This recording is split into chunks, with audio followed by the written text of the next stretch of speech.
कृष्ण गोविंद हरे मुरारे, हे नाथ नारायण वासुदेव, विहिवे पिब स्वादृत में तदेव, गोविंद दामोदर माधवे, गोविंद दामोदर माधवेति, गोविंद दामोदर माधवेति, विकरे तु कामा किल गोपकन्या, मुरारी पादार्पित चित्तवृत्ति, ददयादिकं मोहवशादयोचत्, गोविंद दामोदर माधवे, गोविंद दामोदर माधवेति, गोविंद दामोदर माधवेति, गृहे गृहे गोपवधू कदम्बा, सर्वे मिलित्वा समवाप्ययोगम्, पुण्यानि नामानि पठन्ति नित्यं, गोविंद दामोदर माधवेति, गोविंद दामोदर माधवेति, गोविंद दामोदर माधवेति, सुखं शयानानिलये निजेऽपि, नामानि विष्णोर्प्रवदन्ति मर्त्यं, तेने स्थितं तन्मयतां मृदन्ति, गोविंद दामोदर माधवेति, गोविंद दामोदर माधवेति, गोविंद दामोदर माधवेति, जिह्वे सदैव भज सुन्दराणि, नामानि कृष्णस्य मनोहराणि, समस्तभक्तार्तिविनाशनानि, गोविंद दामोदर माधवेति, गोविंद दामोदर माधवेति, गोविंद दामोदर माधवेति, सुखावसाने इदमेव सारं, दुःखावसाने इदमेव गेयं, देहावसाने इदमेव जाप्यं, गोविंद दामोदर माधवेति, गोविंद दामोदर माधवेति, गोविंद दामोदर माधवेति, श्री कृष्ण राधा वर गोकुलेश, गोपाल गोवर्धन नाथ विष्णु, जिह्वे पिब स्वात्प्रत्मे तदेव, गोविंद दामोदर माधवेति, गोविंद दामोदर माधवेति, गोविंद दामोदर माधवेति, जिह्वे रसगे मधुरप्रिया त्वं, सत्यं हितं त्वां परमं वदामि, आवरणहेथा मधुराक्षराणि, गोविंद दामोदर माधवेति, गोविंद दामोदर माधवेति, गोविंद दामोदर माधवेति, त्वामेव याचे मम देहि जिह्वे, समागते दण्डधरे कृतान्ते, वक्तव्यमेवं मधुरं शुभक्त्या, गोविंद दामोदर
ગોવિંદ હરે મુરારે હે નાથ નારાયણ વાસુદેવ.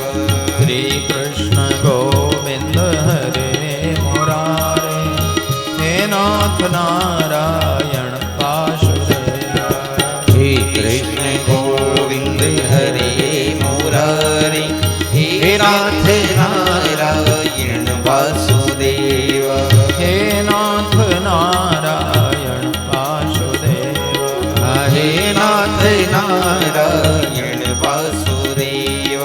હે નાથ નારાયણ વાસુદેવ. હે નાથ નારાયણ વાસુદેવ. દ્વારિકાધીશ ઈશ કી શ્રી ગોવર્ધનનાથ નાથ કી શ્રી યમુને મહારાણી કી શ્રી ભાગવત ભગવાન ભગવાન કી સદગુરુદેવ. ઓમ નમઃ પાર્વતી પતય હર હર મહાદેવ.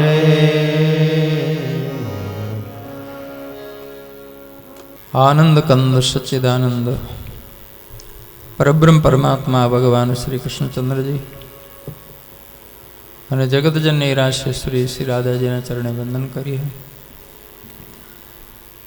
પ્રાતસ્મરણીય સુખદેવજી મહારાજને વંદન કરી શ્રીમદ ભાગવત કથાનું ચિંતન કરીએ. શ્રીમદ ભાગવતજીના 7મા સ્કંદમાં સુખદેવજી પરીક્ષિતજીને પ્રહલાદ ચરિત્ર સંભળાયો. નારદજી મહારાજ યુધિષ્ઠિરને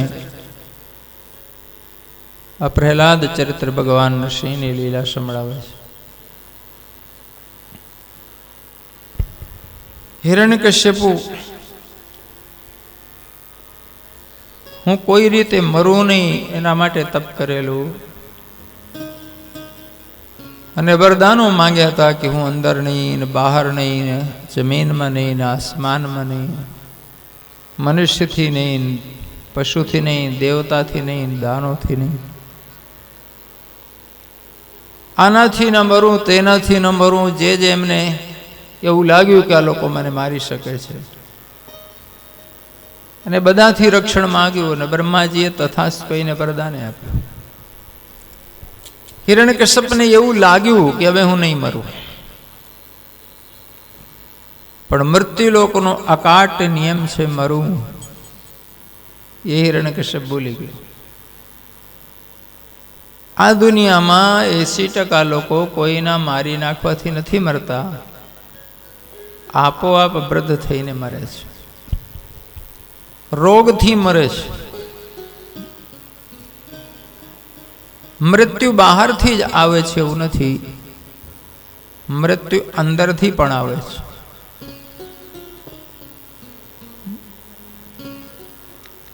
એટલે મૃત્યુનો કોઈ રસ્તો રોકી શકાતું નથી. દરેક જીવની જીવવાની ઈચ્છા પ્રબળ હોય છે અને મૃત્યુથી દરેકને ભય લાગે છે. કેમ કે અમર હોવું એ શાશ્વત આત્માનો સ્વભાવ છે, એટલે કોઈને મરવું ગમતું નથી. પણ શરીર સાથે અતિમોહ થઈ જવાને લીધે શરીર તો મરવાનો છે એટલે મૃત્યુનો ડર લાગે છે. જ્ઞાનીજનો કહે છે, વેદો એમ કહે છે કે મૃત્યુ અને અમૃત તો બંને સાથે એક જ જીવનમાં રહેલા છે. આત્માનું અમર હોવું અને શરીરનું મરવું એ બંને એક સરખા છે. અમે શરીરથી જીવવા માંગીએ છીએ, ત્યાં જ અમારી ભૂલ થઈ જાય. એટલે શરીર અને આત્માના ભેદને જો જીવ જાણી જાય તો પછી મૃત્યુ જેવું કંઈ હોતું નથી.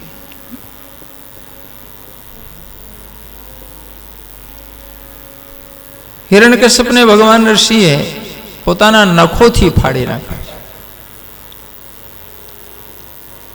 અને ધરતી ઉપર ફેંકીને ભગવાન એના સિંહાસન ઉપર જઈને બેઠા. પણ અતિશય ક્રોધે ભરાયેલા હતા.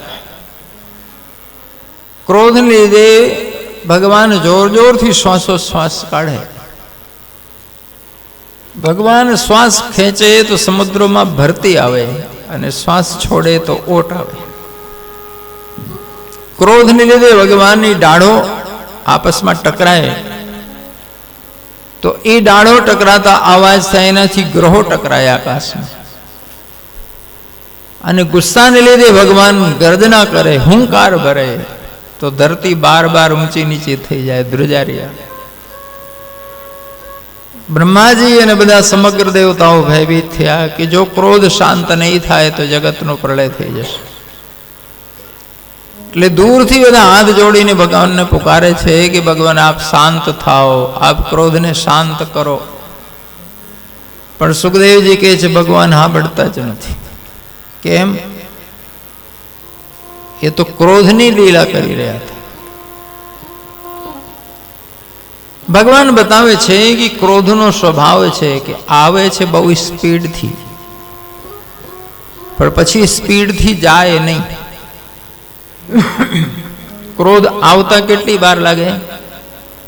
જેમ બટન દબાવો ને ગોળો થાય, બસ એટલી વારમાં ક્રોધ આવી જાય માણસ. પણ વીજળીના ગોળાને પાછું બંધ કરવું હોય તો બટનને ઊંધી બાજુ દબાવો તો બંધ થઈ જાય, પણ આપણો ગોળો થાય પછી બટન,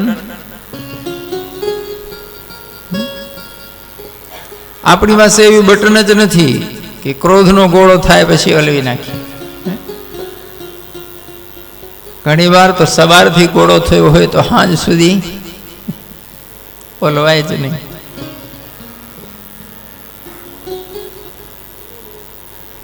ક્રોધ આવે છે ઝડપથી, પણ ઝડપથી જતો નથી. બ્રહ્માજી ભગવાનની નાભીથી ઉત્પન્ન થયા છે એટલે એમના પુત્ર છે, છતાં ભયભીત દૂર ઊભા છે, નજીક આવતા નથી.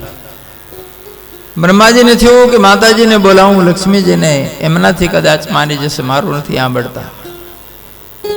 અને ઘણી વાર એવું થાય કે કોઈ ભાઈ બહુ ગુસ્સે થયો હોય, આડોશી પાડોશી સમજાવે પણ ન માનતા હોય, તેમના ઘરવાળાને તેડી લાવે.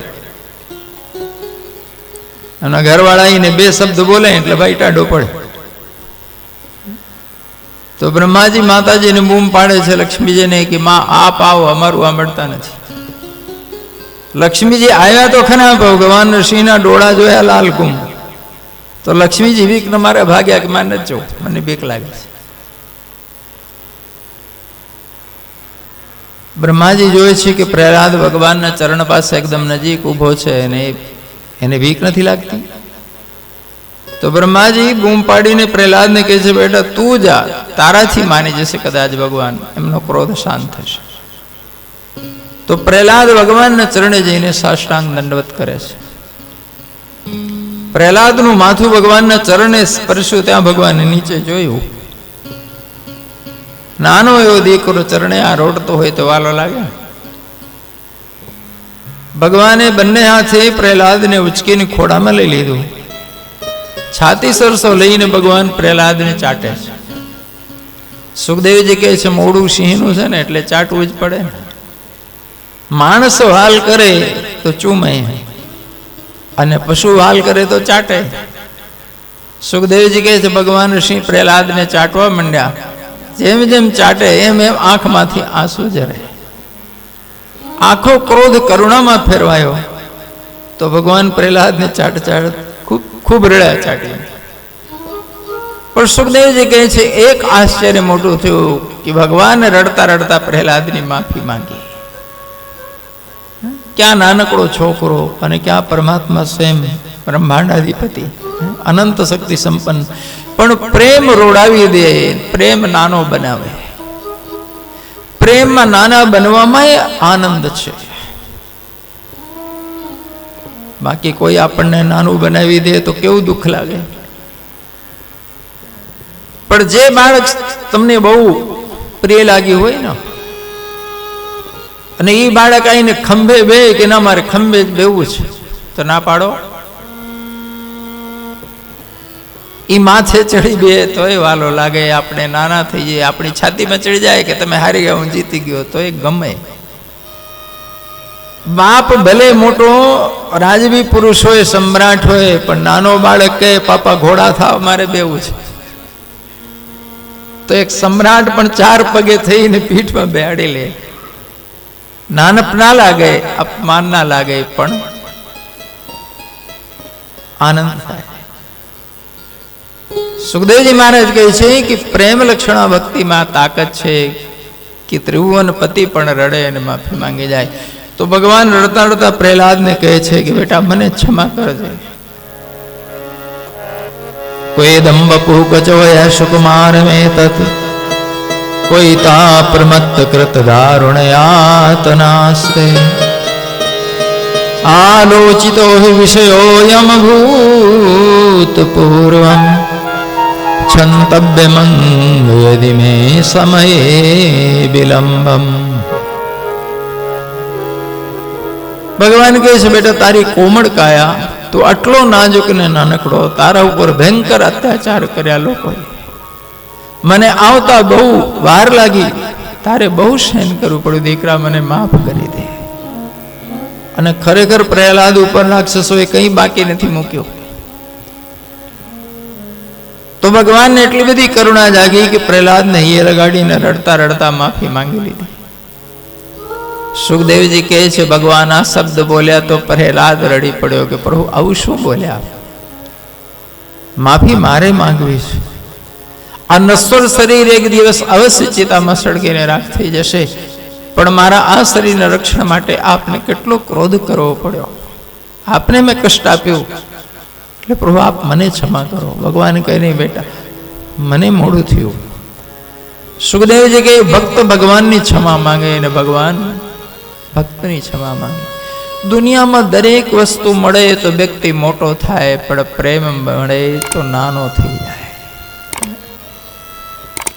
બીજે ક્યાંક નાના થશો તો દુઃખ થશે, અપમાન થશે, પ્રેમમાં નાના થશો તો આનંદ થશે.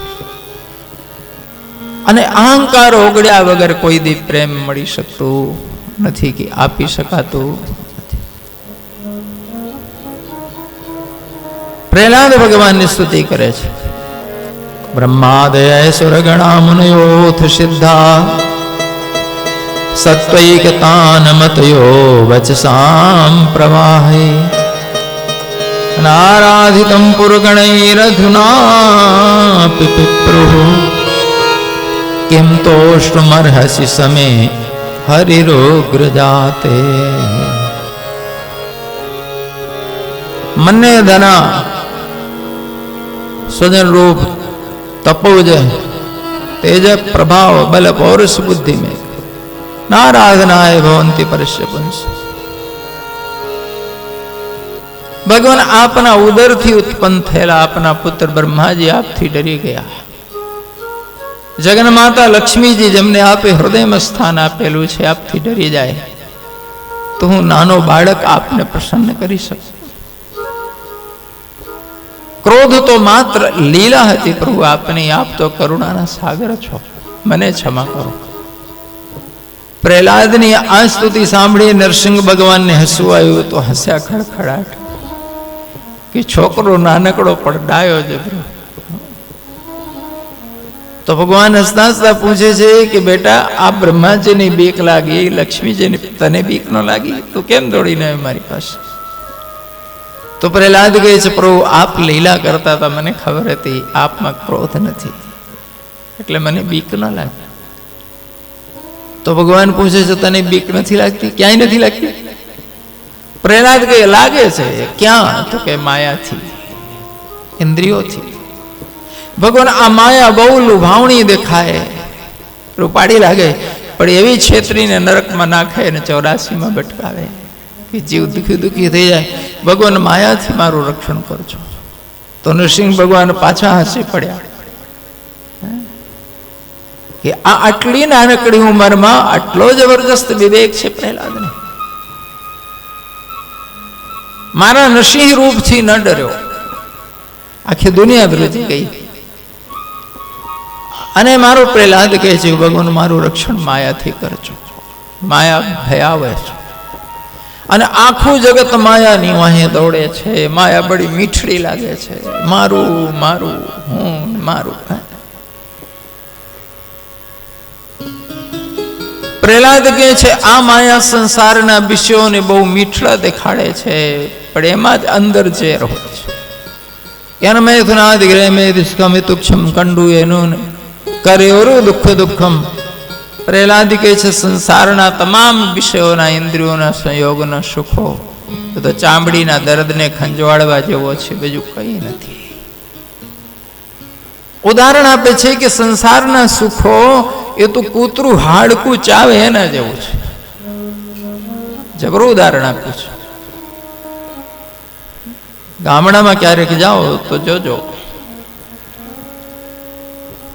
હુકું હાડકું ભર્યું હોય ને અને કૂતરાની નજર પડે તો કૂતરું હાડકું ઉપાડીને લઈ આવે ને પછી બેઠો બેઠો ચાવે. હકીકતમાં હાડકામાં શું ખાવા જેવું હોય? હુકું ભટ્ટ. પણ હાડકામાં અંદર બારીક છિદ્રો હોય છે ને, એમાં મજ્જા હોય છે, એની વાસ આવે એટલે ઉપાડી લાવે.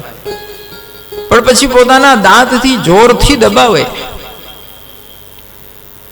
કે કદાચ એની અંદર કંઈક ભરેલું હોય ને મન મળે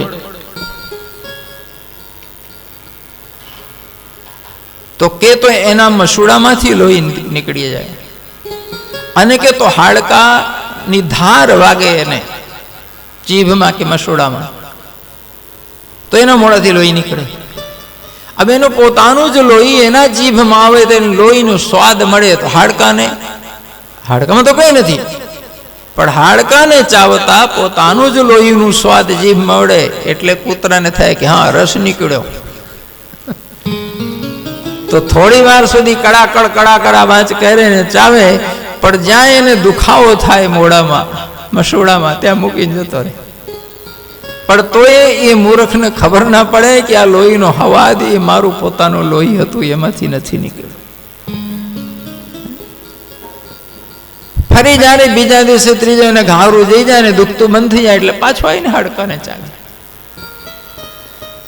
હકીકત હાડકામાંથી કઈ નીકળતું નથી, કે એમાંથી કઈ પેટ ભરાય એવું નથી, એ ખવાય એવું નથી, પણ એને ચાવતા પોતાનું જ લોહી નીતરતા લોહીનો સ્વાદ મળે અને માની બેહે કે એમાંથી રસ નીકળે છે. એમ યદ સુખાય ભવેત તો બ્રહ્મૈવ પ્રતિબિંબનમ સર્વમ આત્મસમ સુખમ સર્વમ પરમસમ દુઃખમ. ઉપનિષદો કહે છે કે જીવ જ્યાં જ્યાં વિષયોમાં માને છે કે આનાથી મને સુખ મળે છે, ખરેખર વિષયથી નથી મળતું. વિષય મળતા મન એકાગ્ર થાય છે તો મનમાં આત્માનો પ્રતિબિંબ પડતા સુખની અનુભૂતિ થાય છે. આ તો કૂતરાના હાડકા જેવું જ છે બધું સંસારનું. જે સુખ આવે છે અંદરથી આવે છે, કારણ કે આત્મા સ્વયં સુખરૂપ છે. યદ સુખાય ભવે તત્ બ્રહ્મૈવ પ્રતિબિંબનમ. જેમ હલતા પાણીમાં મોડું જુઓ તો દેખાય, પણ પાણી એકદમ ઠરેલું હોય, બિલકુલ હલતું ન હોય તો મોડું જોજો દર્પણની જેમ ચોખ્ખું દેખાશે. એમ મન જ્યાં સુધી હલતું હોય, ચંચળ હોય, ઉદ્વિગ્ન હોય ત્યાં સુધી આત્માની એમાં છાયા પડે નહીં. મન ઠરે તો તરત જ આત્માનું પ્રતિબિંબ મન ઉપર પડે છે. પણ મન એમને ઠરતું જ નથી. ગમતા પદાર્થો વિષયો મળે ત્યારે થોડી વાર ઠરે. હવે ગમતી વસ્તુઓ મળી ગઈ હોય અને એના લીધે મન થોડી વાર ઠરે અને આત્માનું પ્રતિબિંબ પડે, એનું સુખ છે. કે જો વસ્તુમાં સુખ મળતું હોય તો તમને ભાવતી ડીશ મળી હોય અને તમે ખાવાનું શરૂ કર્યું હોય અને એક માણસ બાજુમાંથી કંઈક વાંકું બોલી જાય તો સાચું બોલજો, એ ભાવતી ડીશ કેટલી મીઠી લાગે. ભલે કોઈ ગમે તે બોલે, જો એમાંથી જ મીઠાશ ને સુખ હોત તો દેશ તો ભાવી જ જોઈએ ને. પણ નહીં, એક વ્યક્તિ અપમાનજનક શબ્દ બોલી ગયો તો મન વ્યગ્ર થઈ ગયો, હવે ડીશ નહીં ભાવે. કદાચ એ ડીશ તમે હાવાના મોડા મારશો કે તો પછાડીને તોડીને જતા રહેશો, હવે ઝેર થઈ જશે. એ સુખ એ ડીશનું નહોતું, એ તમારું મન ઠર્યું હતું એનું હતું. સંસારની વસ્તુઓ મળ્યા વગર જો મનને ઠરતા આવડી જાય તો સુખ તો સદા તમારી અંદરથી પ્રગટ થશે. પણ મનને ઠારવાનો અમે એક જ ઉપાય જાણીએ છીએ કે જ્યારે ઇન્દ્રિયોના વિષયો મળે ત્યારે થોડી વાર ઠરે. એટલે યોગીઓ જ્ઞાનીઓ પોતાના મનને સ્થિર કરવા, ઠારવા એટલે જ પ્રયાસ કરે છે કે સંસારની કોઈ વસ્તુની જરૂર ન પડે ને આપોઆપ સુખ પ્રગટ થાય. કારણ કે આત્મા સ્વયં સુખરૂપ છે. આત્મા ભિખારી નથી, લાચાર નથી. આત્મા પરમાત્માનો અંશ છે. સમ્રાટનો દીકરો ભિખારી હોય તો કેવું લાગે? તો પરમાત્માનો વંશ ભિખારી હોય તો ભિખારી કોણ છે? કે મન.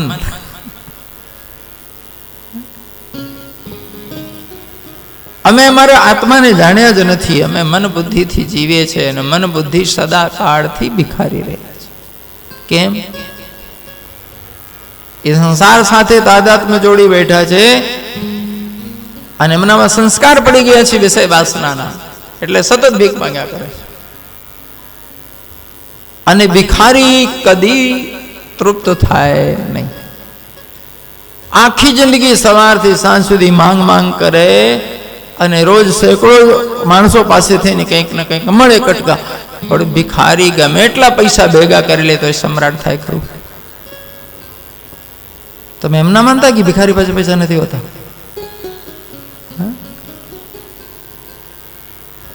અમુક ભિખારીઓ કરોડપતિઓ હોય છે.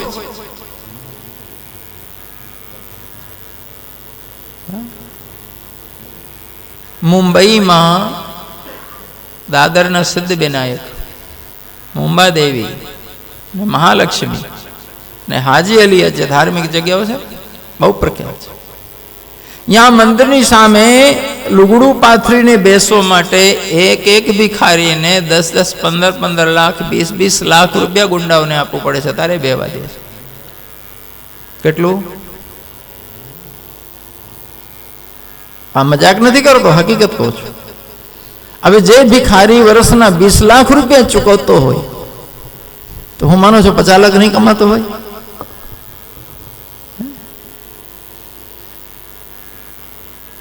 તો તમે એમ ના માનતા કે આ ભિખારી ભિખારી છે? એ પણ એક બિઝનેસ છે.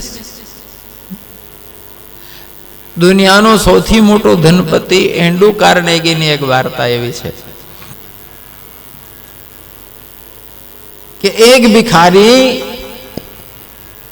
એને મળવા માટે વર્ષોથી પ્રયાસ કરતો હતો કે આવડો મોટો ધનપતિ છે, એની પાસે જો પહોંચ્યો અને હાથ ફેલાવી દઉં તો નક્કી છે કે એ લાખો રૂપિયા આપી દેશે. લોકો પાસે રોજના રૂપિયાના આઠાના માંગી માંગીને કેદી મારું પૂરું પડે. એના કરતા દુનિયાનો સૌથી મોટો ધનપતિ એક બાર જો હામે મળી જાય, તારે 1 લાખ મળી જાય પછી આ છોડી જઈને ફેંકી દે. પણ આવા મોટા ધનપતિની આજુબાજુ સિક્યુરિટી ગાર્ડ હોય, બોડી ગાર્ડ હોય, એ જવા દે ભિખારીને? તે મોકો નહોતો મળતો. એક દિવસે ભિખારી મરણ્યો થયો કે ગમે તે થાય આજે મારે એની મુલાકાત લેવી છે. તો વહેલી સવારમાં દરવાજે પહોંચી ગયો. તો દરવાજાનો પેલું ગાર્ડ હતો ને, એને અંદર થોડી પહેવા દે. તો દરવાજામાં જોર જોરથી બૂમ પાડવા માંડ્યો પાગલ નીચે. પેલા ગાર્ડે ધક્કો મારી ભગાડવા કોશિશ કરી તો ચીસ પાડીને રડ્યો. તો અંદર બંગલામાં અવાજ પહોંચતા એન્ડ્રુ કાર્નેગીને થયો કે હું થયો પડી આ બવાલ, આ ગેટમાં શું છે? આ જોરથી ચીસો ને રડવાનો અવાજ, કંઈક દુર્ઘટના ઘટી ગઈ શું? તો એ પોતે દરવાજા ખોલીને બહાર નીકળીને આવ્યો. તો જોવે છે કે પેલો ગાર્ડ એને ધક્કો મારીને ભગાવવા કોશિશ કરે છે, પેલો જોર જોરથી રડે છે અને માનતો નથી. એને ખ્યાલ આવી ગયો કોઈ ભિખારી છે. તે પોતાના એ ગાર્ડને કહે છે કે ઉભો રહે ભાઈ, શું છે એને? તો પેલો કહે છે માલિક, હું 5 વર્ષથી તમને મળવા પ્રયાસ કરું, મને આ મળવા નથી દેતા કોઈ. પણ તારે કામ શું છે? તું શું કામ રડે છે? કે હું કામ હોય? ભિખારી છું, ગરીબ છું, ભૂખ્યો છું, મારે શું કામ હોય તમારા જેવા મહાપુરુષો પાસે? આમ હાથ ફેલાયો. હવે સ્વાભાવિક છે કે ધનપતિ છે તો ખીચામાં 2-5 હજાર તો પડ્યા જ હોય. એન્ડ્રુ કાર્નેગીએ ખીચામાં હાથ નાખ્યું ને જે હતા એ જોયા ને ગણ્યા વગર એમને એના હાથમાં મૂકી દીધું કે લે. પણ કાર્નેગી એને શિખામણ આપી કે આવા તોફાન ન કરે, બૂમાબૂમ ન કરાય. તારે માંગવા તું શાંતિથી માંગવું તું, તોફાન ના કર્યું તો હું વધારી દીધું હોત. જો હવે એવું કોઈ દી તોફાન કરતો નહીં. ભિખારી દાંત કાઢતો કાઢતો કહે છે, સાહેબ એક વાત કહું કે હું કે તમારા ધંધામાં જો હું સલાહ આપું તો તમે માનો કે ના, તો મારા ધંધામાં તમે શું કામ સલાહ આપો છો? એ કે શાંતિથી બાળ જોતા મને 5 વર્ષ થઈ, તમે મળ્યા કોઈ દી? આ લોકો મળવા દે? આ ધંધાની ટ્રીક. તમારા ધંધામાં હું સલાહ આપું તો માનો કે ના, તો મારા ધંધામાં હું સલાહ આપો છો? એ મારો બિઝનેસ, મને ખબર કેમ મળે. તો શું માનો છો કે એ વ્યક્તિને અબજપતિ માણસે ભીખ આપી દીધી તો તે દીનો સમ્રાટ થયો? ના થાય. ભિખારીને પોતાના લખણ હોય છે, જુગાર ને દારૂ ને સટ્ટો. એ કેટલા દી હાલે? ફરી પાછો વાટકો હાથમાં. મન અને બુદ્ધિ જન્મો જન્મથી ભિખારી છે. વિષય વાસનાના સંસ્કારો અને વિષય વાસના કદી પૂરું પડે નહીં. મન મહાઅગ્નિ છે, દાવાનળ છે, તૃષ્ણા કદી ઓલવાતી નથી. એટલે જીવ જગતની વસ્તુઓથી કદી ધરાતો નથી. એટલે પ્રહલાદ ભગવાન નરસિંહને કહે છે, ભગવાન મને ઇન્દ્રિયોથી અને આ માયાથી ભય લાગે છે, મારું રક્ષણ કરજો. એને મેં થુનાદિ ઘરે મેં દુઃખમ તુક્ષમ કંડુ એને કર્યો દુઃખ દુઃખમ. સંસારના વિષયોના તમામ સુખ ચર્મરોગ ખંજાળવા જેવું છે, એનાથી વધાર નથી. ચામડીમાં દાદર કે ખંજવાળ કોઈ રોગ થયો હોય ને, તો ખંજવાળ ઉપડે તો ખંજવાળવાની મજા આવે, પણ ખ્યાલ ન રહે, થોડી વારમાં લોહી નીકળે. નખ તો વાગે ખંજવાળતા, લોહી નીકળ્યા પછી વળતરા થાય, પછી તો સહન ન થાય. પણ કલાક 1.5 કલાક પછી વળતરા શાંત થાય તો ફરી પાછી ખંજવાળો પડે, તો પાછી ખંજવાળવાની મજા એટલી જ આવે. હવે આને સુખ કેવું? ચોક્કસ માણસ જ્યારે ખંજવાળે છે ત્યારે ને હારું તો લાગે છે, પણ જેમ જેમ ખંજવાળતો જશે એમ એમ દર્દ વધતો જશે, શરીરમાં ફેલાશે, ઘટશે. એમ સંસારના વિષય ભોગવતા ભોગતા માણસ વિષયનો વ્યસન બનાવી લે છે, અને વ્યસન પછી કદી છૂટતો નથી. હવે કોઈ પણ વ્યસનીને પૂછજો કે 50 વર્ષથી વ્યસન કરે છે, શું ધરાઈ ગયો, તૃપ્ત થયો? નહીં થાય. એટલે પ્રહલાદજી બહુ સરસ જ્યારે સ્તુતિ કરી, ભગવાન પ્રસન્ન થયા. પ્રહલાદને કહે છે, પ્રહલાદ કંઈક વરદાન માંગ, હું બહુ પ્રસન્ન છું તારા પર. તો પ્રહલાદ કહે છે, લેવડ દેવડ વ્યાપારીઓમાં હોય નથી, તમે વ્યાપારી નથી, હું વ્યાપારી, મારે હું માંગવું? તો ભગવાન પાછા હસ્યા કે તું જબરો ડાયો છે, તું વ્યાપારી નથી, હું નથી, પણ મારા ખાતર તું માંગ, મારા પ્રેમ ખાતર માંગ. તારે જરૂર નથી, મને ખબર છે કે તું બહુ ડાયો છે, પણ બેટા પ્રેમમાં જ્યાં સુધી કંઈ આપીએ નહીં ત્યાં સુધી જીવ રાજી થાય નહીં, મન ના માને. તત્સુખે સુખતમ પ્રેમ લક્ષણમ. પ્રેમનો સ્વભાવ છે કે જેના ઉપર પ્રેમ પ્રગટ થયું હોય એને આપણે કંઈક ને કંઈક ખવડાવીએ કે પીવડાવીએ કે કંઈક આપીએ તો જીવ રાજી થાય. પોતાનો પ્રિયજન જો કંઈ ખાઈ પીને કંઈ ના સ્વીકારે તો આપણું હૃદય દુભાય કે કંઈ ન લીધું. લોકો પૂછે, પાણી નથી પીવું? જીવ માને ન માને. એટલે ઘણી વાર માણસ ગમે એટલો ધરાયેલો હોય પણ પ્રેમી પાસે પહોંચે તો એને થોડું ખાવું પડે. એ ભૂખ માટે નથી ખાતો, ચોક્કસ એને જરૂર નથી, પણ સામાનો જીવ એનો ભાવ, અને ભાવ હોય તો પાછું ભાવે, ભૂખ વગર ભાવે. નહીં તો ભૂખ વગર કદી કોઈ વસ્તુ ભાવતી નથી, પણ પ્રેમીના હાથે ભાવે. પ્રેમીના હાથે બેસ્વાદ વસ્તુ પણ સ્વાદિષ્ટ લાગે છે. પ્રેમીના હાથે સૂકો રોટલો હોય ને તો એ મીઠો લાગે છે, અને પ્રેમ વગરની ગમે એટલી સારી આઈટમ હોય, પહેલા તો મન ના પાડશે કે ના ઈચ્છા નથી, ખાવું નથી. ભગવાન કહે છે મારા માટે તો માંગ, તો પ્રહલાદ પૂછે છે કે આપ આપે વગર નહીં રહી શકો? ભગવાન કે ના. તો એક વરદાન આપો. ભગવાન કે બોલ. પ્રહલાદ કહે છે કોઈ જન્મમાં કદી માંગી ન શકું, બસ એટલું વરદાન આપો. ભગવાન ઋષિના આંખમાંથી આંસુ સરી પડ્યા કે છેતરી ગયો બેટા તું મને. અત્યારે તો ન આપી શકે, કોઈ જન્મમાં કદી નહીં આપી શકું તને. તો આજથી હું તારો, હું મારી જાત આપું છું. આજથી સદા માટે તું મારો, હું તારો. હવે બોલો પ્રહલાદ નફામાં કે નુકસાનમાં? જો એકાદ ઠીકરા માંગી લીધા હોત તો એ તો મળી જાત, પણ ભગવાન દૂર થઈ જાત ને. એને કોઈ વસ્તુ ના માંગી તો ભગવાન પોતાની જાત આપી કે સદા માટે હવે આપણે તું મારો ને હું તારો. બોલો વસ્તુ માંગવી એ ફાયદામાં છે કે ભગવાન જ અમને મળી જાય સદા માટે ફાયદામાં? બસ આ જ જીવની કમનસીબી કે ગમે ત્યારે સ્તુતિ કરે કે માળા કરે કે પૂજા કરે, પણ પાછળથી ગમે ત્યારે રમકડું માંગીને બેસી જાય. બાળ બુદ્ધિ હોય ને તો છોકરો હું માંગી માંગીને માગે? રમકડા જ ને. અમે રમકડા નથી છોડ્યા, રમકડાની ખારી ક્વોલિટી બદલાણી છે. નાનપણમાં પ્લાસ્ટિક ઢીંગલી માંગી હતી, જુવાન થયા પછી ડીંગલા ઢીંગલી જુદા થયા, પણ રહ્યા તો ખરા. નાનપણમાં પેલી પ્લાસ્ટિકની નાનકડી ગાડીઓ માંગી હતી, મોટા થયા તો થોડા લોખંડની આવી ગઈ. રમકડાની થોડી કિંમત અને ક્વોલિટી બદલાણી, રમકડા બદલાણા નથી. નાનપણમાં પેલા પ્લાસ્ટિકના ઢીંગલા માંગતા હતા, હવે પરિણ્યા પછી બીજા ઢીંગલા માંગશું ભગવાન પાસે. પણ રમકડાથી બહાર નહીં જઈ શકીએ. અને દરેક રમકડું અમુક વર્ષ પછી નકામું થઈ જાય છે.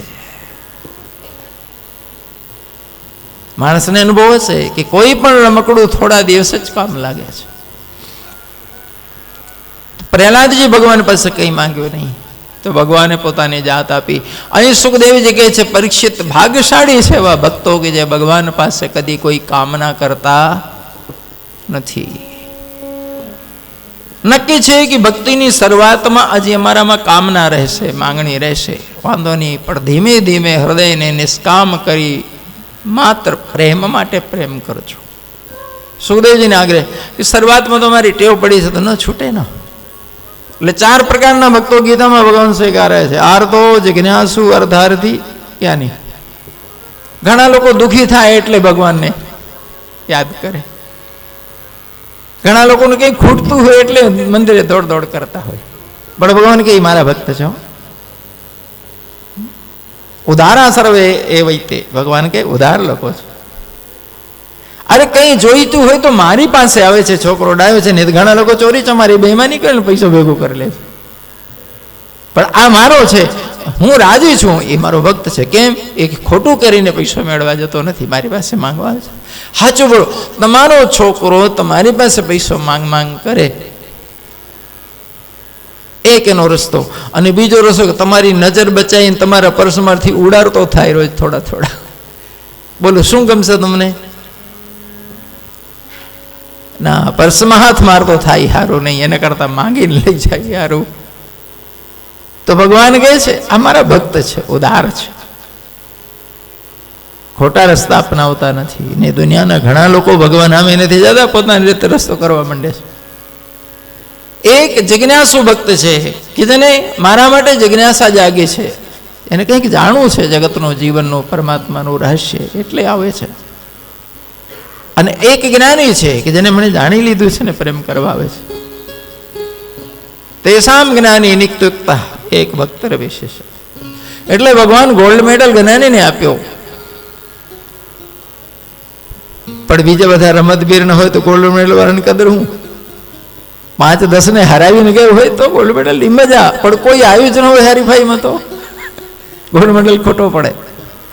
તો ભલે જ્ઞાનીને ભગવાને પ્રથમ સ્થાન આપ્યું, પણ આ ત્રણેયને ભક્ત તરીકે સ્વીકાર્યા. આપણે ભલે શરૂઆતમાં માંગતા હોઈએ, ફરિયાદો કરતા હોઈએ, એનો ભગવાન વિરોધ કર્યો નથી. ત્યારે સુખદેવજીને કહેવાનો ભાવ એવો નથી કે તમે માંગશો એટલે કે તમે ગુનો કર્યો કે તમે પાપી થઈ ગયા. પણ ધીમે ધીમે તમે તમારી માંગણીઓ છોડજો. વાસનાને એક બાજુ મૂકજો, ફરિયાદો એક બાજુ મૂકજો. હવે ધીમે પ્રેમને પ્રેમ માટે જ રહેવા દેજો. આમાં જો સફળ થઈ ગયા તો એક દિવસ એવું આવશે કે સદા માટે તમે પરમાત્માના, પરમાત્મા તમારો. મેં એક વાર્તા વાંચેલી કે એક રાજા પરદેશ ફરવા ગયેલો. 6 મહિના સુધી ફરતો રહ્યો, પછી એને પાછું આવતું પોતાના દેશ. એને યાદ આવ્યું કે 10-12 રાણીઓ છે અને આપણે પૂછ્યું નથી કોને શું જોઈએ છે, તમે હું લઈ જાઉં બધા માટે. તો પોતાના એક નૌકરને મોકલ્યો રાજમાલિક કે જા તું મુલાકાત લઈને પાછો આવ, દરેક રાણીને પૂછતો આવજે કોને શું જોઈએ છે, દરેકની પસંદગીની વસ્તુ આપણે લેતા જાય. તો સેવક આવ્યો પાછો મહેલમાં રાજ. તે બધી મહારાણીઓને મળીને વાત કરી કે ભાઈ અંદાતા પાછા આવવાના છે માલિક, તમને બધાને જે જોઈતું હોય, જે ગમતું હોય તો બધા હોની ચિઠ્ઠી લખીને મને આપી દો તો હું આપી દઈશ. તો બધી રાણીઓ ચિઠ્ઠીઓ લખી. તો રાજાએ જેને જે જોઈતું હતું, જે ગમતું હતું, દરેક આઈટમ બધી પોતાની ભેગા લઈને આવ્યા. પણ મહેલમાં આવ્યા પછી એક મોટું ફેરફાર થઈ ગયું. જે રાણીઓ રાજાની નજીક રહેતી હતી એને દૂર કરી દીધી, અને જે સૌથી નાની રાણી હતી, હાદી ભોળી બચારી, બીજી રાણીઓ એને રાણીમાં ગણતા જ નતા. કામ કરાય રાખે, આંગળી ચીંધે રાખે, પણ રાણીના રણિવાસ મારે એટલે રાણી ગણાય એમ. રાજા એને પટરાણી બનાવી સિંહાસનમાં બેઠ લીધું. અને જે આગળ આગળ હતી પ્રથમ હતી બધી છેટી થઈ ગઈ. તો બધાનું મોઢું ચડી ગયું. રાજા પાસે આવીને બધી ફરિયાદ કરે છે કે આને અક્કલ નથી, આવો બુદ્ધિ વગરની, એને તમે પટરાણી કરી, અમને કેમ દૂર હર્ષેલી દીધી. તો રાજાએ બધાની ચિઠ્ઠીઓ દેખાડી કે વાંચો, દરેકની માંગણીઓ પૂરી થઈ છે તો એની થવી જોઈએ કે નહીં. પછી એની ચિઠ્ઠી દેખાડી. દરેક રાણીએ લખ્યું હતું, કોકે લખ્યું હતું ઘરચોળો લઈ આવજો, કોકે લખ્યું હતું ત્યાં કેસર બહુ સારી મળે છે, કોકે કીધું કે ત્યાં જ્વેલરી બહુ સારી મળે છે લેતા આવજો, કોઈએ પરફ્યુમ ને અંતર મંગાવ્યા.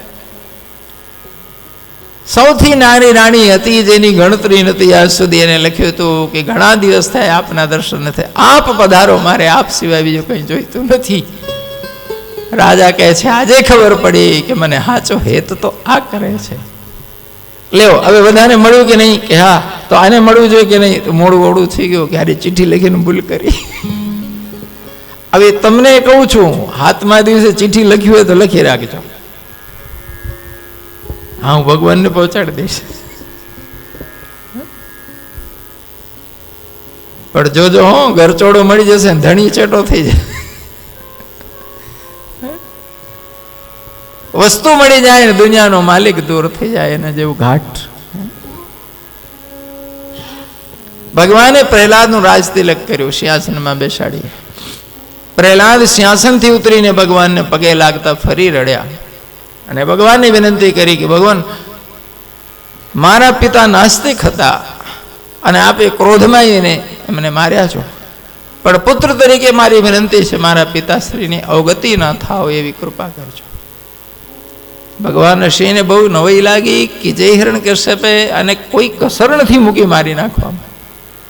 એ બાપ માટે આ દીકરાના આંખમાં આંસુ છે. તો ભગવાન પૂછે છે કે બેટા હજી તારા પિતા માટે તને પ્રેમ છે? પ્રહલાદ કહે છે ભગવાન મને જન્મ આપ્યો, ખૂબ હેતથી લાડથી ઉછેર્યો, શરીર એનો દીધેલો ઉછેલો છે, માવતરનો હક ન હોય આ દેહ ઉપર તો કોનો હોય? જેને જન્મ અને જીવન દીધું એ મારી શકે, પણ પુત્ર તરીકે મેં તો મારું ઋણ હજી ચૂક્યું જ નથી. પુત્ર તરીકે મને તો કોઈ અવસર જ ન મળે મારા માવતર માટે, પિતા માટે. હું એટલી જ વિનંતી કરું છું કે મારા પિતાની સદગતિ થાજો. ભગવાન પ્રહલાદને એ લગાડીને કહે છે બેટા દીકરા થાય જગતમાં તો તારા જેવા. ધન્ય છે તને તારા માતા પિતા માટે એટલો પ્રેમ, એટલું આદર છે. આ જ સાચો પુત્ર ધર્મ છે પ્રહલાદ. આ પુત્ર ધર્મ બહુ જબરદસ્ત દાખલો પ્રહલાદે બેસાડ્યો છે. ભગવાન કહે છે બેટા તારા જેવો દીકરો જેના ખોડામાં જન્મે એ માવતરો ગત્યું થાય, એની તો 100 પેઢી તરે છે. અને તારા પિતાને મેં માર્યું નથી, મારા ધામ મોકલ્યું છે. તારા પિતાને 3 વખત શ્રાપ છે રાક્ષસ થવાનો, એમને હું શ્રાપથી છોડાઈને પાછું મારા ધામ મોકલી, એ તો મારા દ્વારપાલ છે. ભગવાને સ્પષ્ટતા કરે છે કે તારા પિતાશ્રી મારા ધામમાં છે બેટા, ચિંતા.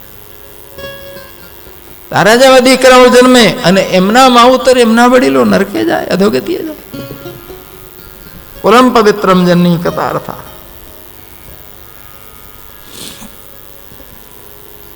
પ્રહલાદ ચરિત સાંભળ્યા પછી યુધિષ્ઠિર નારદજીને વિનંતી કરે છે કે મને ધર્મ વિશે જિજ્ઞાસા છે, આપ થોડી સમજાવો. વ્યાસજી પાસે તો મેં ઘણી વાર સાંભળ્યું છે, પણ હજી મને સંતોષ થતું નથી.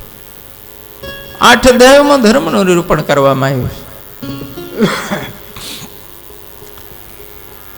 સંપ્રદાયિક દ્રષ્ટિથી જોવા જાઓ તો દુનિયામાં 300 સંપ્રદાયો છે, અને દરેક સંપ્રદાય પોતાના સંપ્રદાયને ધર્મ જ કહે છે, પણ હકીકતમાં સંપ્રદાયમાં અને ધર્મમાં તફાવત હોય છે.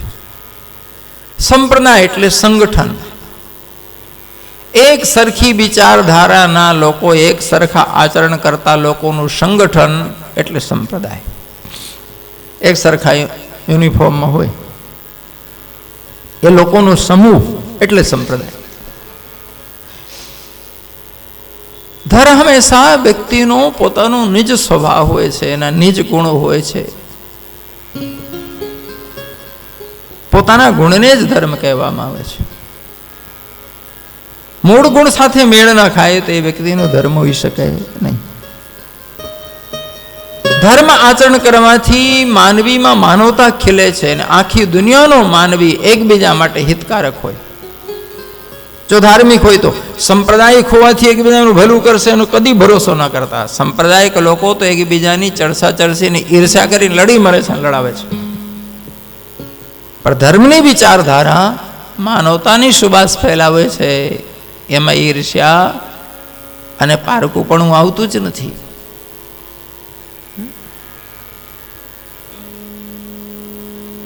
ધર્મ કહે છે આત્મને પ્રતિકૂલાની પરેશાન સમાચરેત. જે વ્યવહાર અમને કદી નથી ગમ્યું એવો વ્યવહાર અમે બીજા માટે કદી ન કરીએ. અધર્મનું સૂત્ર. કોઈ અમારી સાથે છેતરપિંડી કરી જાય તો અમને ગમ્યું નથી, ગમ્યું ને તો આપણે કદી કોઈની સાથે છેતરપિંડી ના કરીએ, એનું નામ ધર્મ.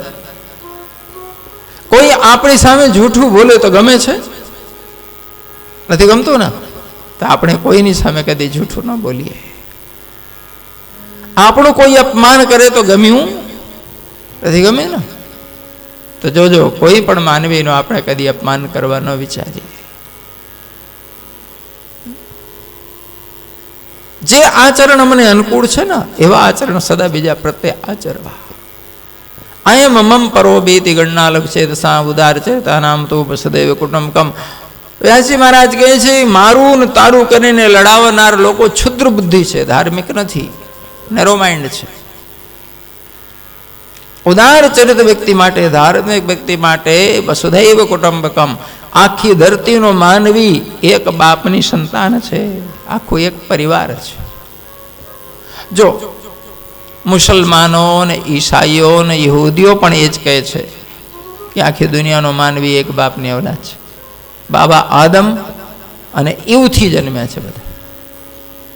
અને આપણા હિન્દુઓ જૈન બધા માને છે કે મનુ અને શત્રુપાથી જન્મ્યા છે. ખાલી નામ બદલી ગયા. આપણે મનુ શત્રુપા કહીએ, એ લોકો આદમને એવું કહે. આદમ શબ્દથી આદમી શબ્દ આવ્યું છે અને મનુ શબ્દથી મનુષ્ય શબ્દ આવ્યું છે. મૂળ આખા જગતની માન્યતા છે કે જગતનો માનવી એક બાપની ઓલાદ છે. તો જો આખી દુનિયાનો માનવી એક બાપથી થયેલો હોય તો પારકું કોણ? તો શા માટે કોઈ ઊંચ હોય કે નીચ હોય? શા માટે કોઈ દુશ્મન હોય કે પારકું હોય? એક ઘરમાં રહેતા 10 જણા પણ આપસમાં ઝઘડી લે છે. ભાઈ ભાઈ ઝઘડે, પતિ પત્ની ઝઘડે, મા દીકરા ઝઘડે, બાપ દીકરા ઝઘડે, ભાઈ બહેન ઝઘડે. થવું જોઈએ, વાંધો નહીં. પણ એનો અર્થ એ નથી કે પારકા થઈ ગયા કે દુશ્મન થઈ ગયા. થોડી વાર હસી લે, થોડી વાર ઠીઠોલી કરે, થોડી વાર ગુસ્સે થાય એકબીજા ઉપર, ઝઘડી લે, એક આદેશ આ બોલાય રહે, બધું ચાલે, એમાં કઈ વાંધો નથી. પણ પરિવાર તો પરિવાર જ હોય ને, જીવન તો જીવન હોય છે ને. એટલે કે ઉદાહર ચરિતાનામ તો સદૈવ કુટુંબકમ. ધર્મ કહે છે આખી દુનિયાનો માનવી એક ફેમિલી છે, એક પરિવાર છે. ધર્મ નથી લડતો, નથી લડાવતો. ધર્મ તૃણા નથી પેદા કરતો, ધર્મ દ્વેષ નથી ઊભો કરતો. સંપ્રદાયો ચોક્કસ આ જ ધંધો કરે છે. સંપ્રદાયની વિચારધારા દુનિયામાં સદા લડાવનારી જ રહી છે. પણ છતાં ધરતીનો દુર્ભાગ્ય હંમેશા સંપ્રદાયોને જ લોકો ધર્મ તરીકે પ્રચાર કરે છે. હકીકત જોવા જાઓ તો લગભગ 5000 વર્ષના ઇતિહાસમાં તપાસ કરશો તો સોગંદ ખાઈને કોઈ ધર્મનો પ્રચાર નથી કર્યું. ધર્મ પ્રચારના નામે હવની કંપનીઓનો પ્રચાર કર્યો છે લોકોએ. હવની પેઢીઓ એટલે સંપ્રદાયનો પ્રચાર થયો છે. જેમ રાજનેતા પોતાની પાર્ટીનો પ્રચાર કરે, જેમ વ્યાપારી પોતાની ફર્મનો પ્રચાર કરે,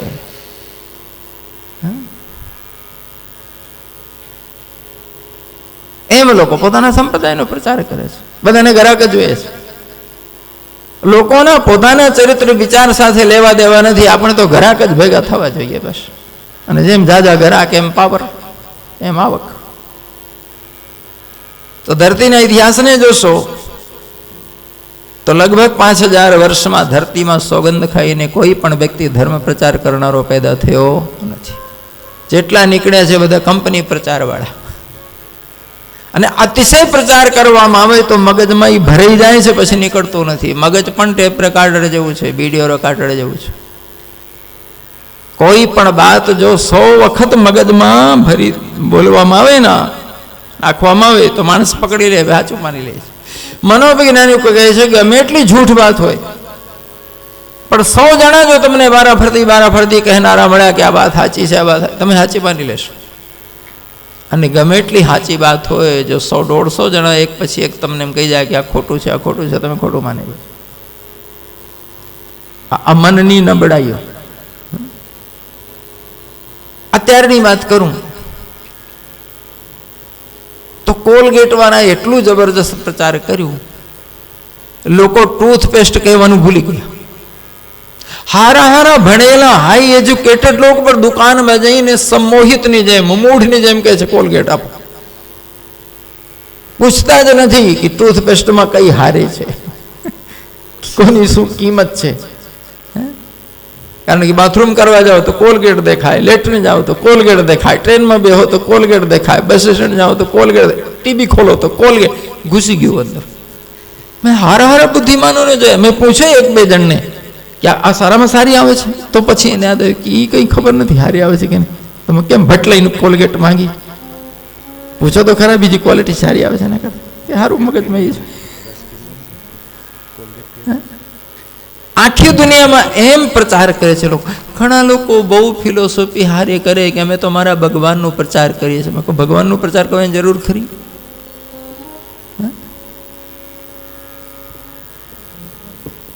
ભગવાનના પ્રચાર કરનારા હજારો નીકળ્યા તો એ દુનિયા 50% આજે પણ નાસ્તિક છે. આજે પણ 50% દુનિયા નાસ્તિક છે. તમે જે ભગવાનને બહુ પ્રેમ કરતા હો, તમને બહુ ગમતા હોય, એનો પ્રચાર કરવાનો હોય,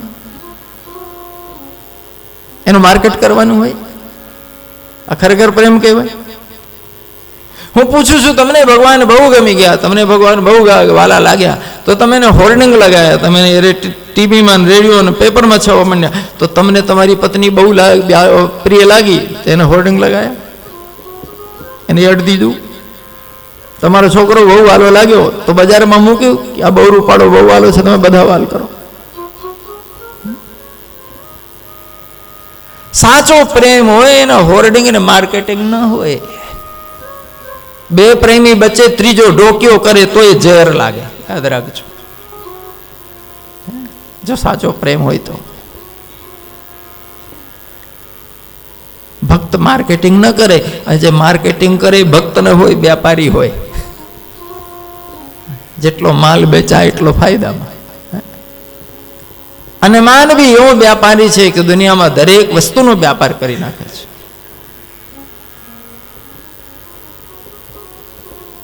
ધર્મ પ્રચાર થયો જ નથી દુનિયામાં, અને હજી પણ સંભાવના નથી કે દુનિયામાં કોઈ નીકળશે કરવા.